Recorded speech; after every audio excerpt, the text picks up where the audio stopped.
Assalamualaikum warahmatullahi wabarakatuh. Saya akan menceritakan kisah Nabi Bilal bin Rabah. Semenjak Rasulullah Shallallahu Alaihi Wasallam wafat, Bilal menyatakan bahwa ia tak akan mengumandangkan azan lagi. Ketika Khalifah Abu Bakar memintanya menjadi muadzin kembali, Bilal menolak dan beliau berkata, "Biarkan aku hanya menjadi muadzin Rasulullah saja.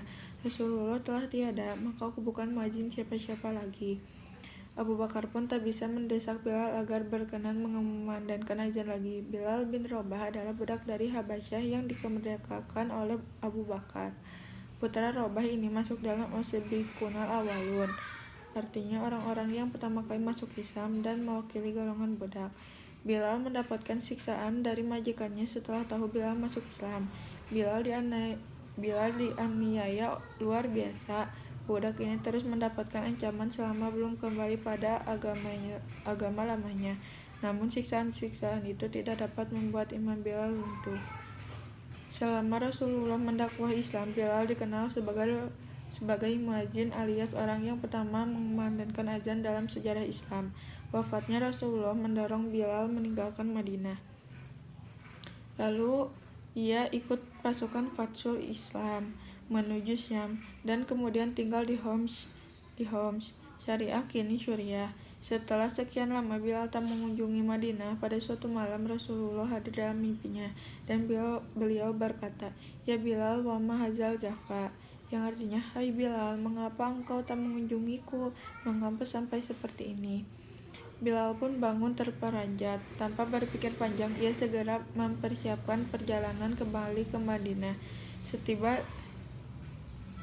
Setiba di Raudhah, Bilal menangis sepuasnya dan melepas rasa rindu pada Rasulullah. Saat itu dua pemuda yang telah beranjak dewasa mendekatinya. Mereka adalah cucu Rasulullah, Hasan dan Husain, dan mata sembab karena tangis. Bilal yang kedua memeluk kedua cucu Rasulullah tersebut. Lalu Hasan berkata kepada Bilal, "Paman, maukah engkau sekali saja mengumandangkan azan untuk kami? Kami ingin mengenang kakek." Saat bersamaan, Umar bin Khattab yang telah berjabat khalifah juga sedang melihat pemandangan mengharumkan itu, dan ia pun memohon Bilal agar mau mengumandangkan azan lagi, meskipun sekali saja. Setelah menimbang sekian jenak, akhirnya Bilal pun memenuhi permintaan mereka.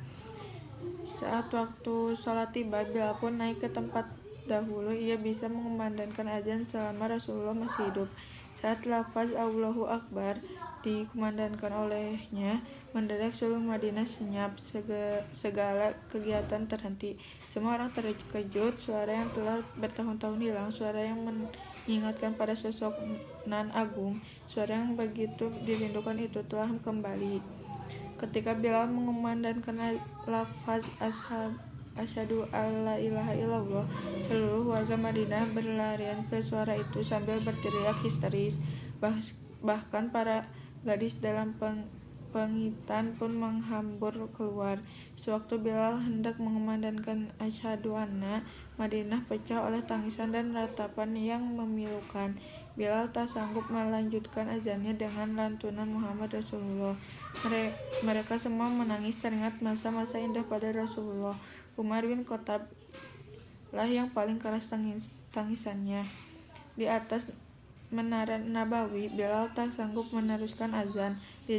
Lidahnya tercakat oleh air mata yang berderai.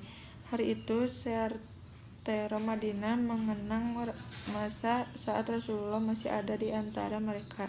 Itulah azan pertama dan terakhir bagi Bilal setelah Rasulullah wafat. Sekian dari saya. Wassalamualaikum warahmatullahi wabarakatuh.